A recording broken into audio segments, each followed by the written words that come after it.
اما یه جمله، حالا یکی میگه آقا بچه شما میگو سنی ها حرومزاده. حرومزاده با ولد الزنا دو تاست عزیز. ولد الزنا یعنی مادرش به خطا رفت. اما حرامزاده یعنی این. من طبق فقه شیعه عرض میکنم یکی از چیزایی که زن آدم به آدم حروم میشه اینه که آدم تو طواف نسایی که میره مکه 2 رکعت نماز طواف نسا را نخونه. طبق حدیث پیغمبر امیرالمومنین که من نشون دادم تو رساله. جناب عمر تو میشه من نگاه کردی؟ لعنت الله رو یادت نره؟ خدا بیامرزه با من میگه هر کی اسم اینا رو بشنوه و لعن نفرسته الهی نمه که علی که میخوره حرومش بشه.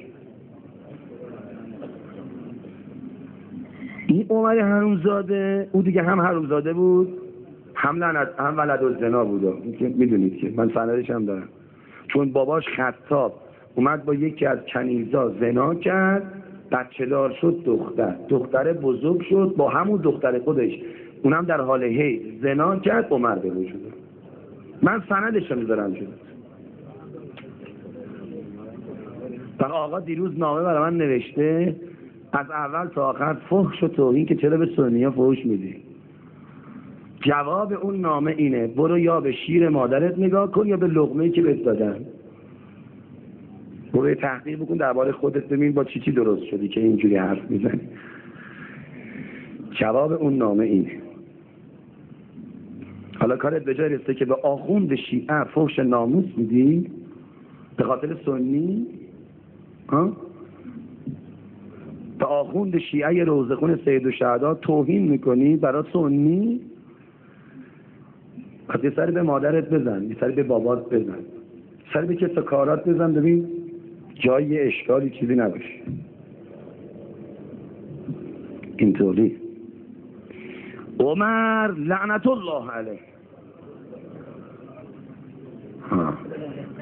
دید ابوبکر لعنت الله علیه ناراحت گفت جناب ابوبکر چه مرگیتونه؟ شما را در مرض میبینم، چه مرضیتونه؟ گفت دارم نقشه میکشم دشمن علی زیاد کنم، نمیدونم چه کنم. گفت حرومزاده از من حرومزاده بپرس. گفت خب جناب حرومزاده چه کنیم؟ گفت ها یادت یه روز رسول الله رو منبر فرمود علی جان تو میزان حلال زادگی و حرام زادگی هستی، هر کی تو رو دوست داشته باشه حلال زاده است، هر کی با تو بد باشه حرام زاده است. یادته؟ دوباره گفت پس اینجا داشته باش هر کی حرام زاده شد با علی مشکل داره. درسته؟ گفت بله. حالا ما چیکار کنیم حرام زاده زیاد میشن؟ گفت نمیدونم. گفت چقدر احمقی، عجب حرام زاده خری. مگه نمیدونی فقه رسول الله هر کی میره مکه اگه طواف نسا رو انجام نداد و نمازشو نخون زنش بهش حروم میشه؟ پیرمردا درسته یا نه؟ برید بپرسید دیگه. گفت خب چی کار داره اینجا به علی؟ گفت ها باید نماز طواف نسا رو حروم کنیم که مرید ما نخونن تا زنا برشون حروم بشه، به چا بشن حرومزاده، با علی بد بشه. حالا میگی چه؟ حالا تو نامه می نویسی از یزد ما برو بیرون خائن اسرائیلی. حالا اسرائیلی شدن؟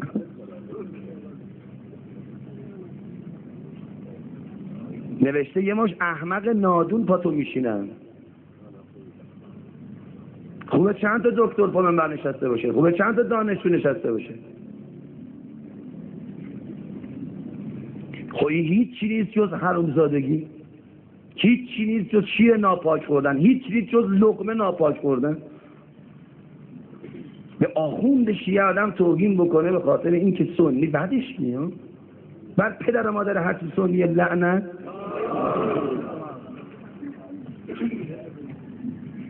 امام اگه میگه وحدت 20 سال پیشو میگفتن یک، اولا امام نگفتن دو، یکی دیگه بود. امام تایید کردن یک. بنیانگذار وحدت شیعه و سنی امام نبودن. امام لکه دارش نکنید خیر ببینید. امام نگفتن، رهبر انقلاب هم نگفت. یکی دیگه بود که الحمدلله سیلی فاطمه زهرا هم خورد و رد کرد. ثانیاً وحدت بین شیعه و سنی یعنی خفقون گرفتن شیعه، یعنی حرف نزدن، یعنی حقایق شیعه رو برای شیعه نگفتن که 4 تا معلم برن سر کلاسه به بچه‌ها و جوانای ما بگن عمر خادم بوده، ایرانی‌ها رو عمر مسلمون کرده، ما حق نداریم به عمر توهین کنیم.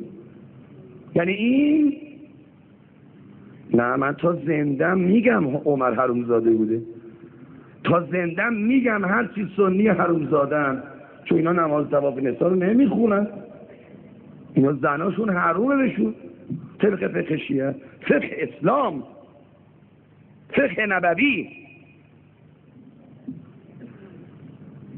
خب حالا که تو خیلی ناراحتی برای سنی‌ها، تو چه غلطی کردی؟ چند تا سنی رو تونستی شیعه کنی؟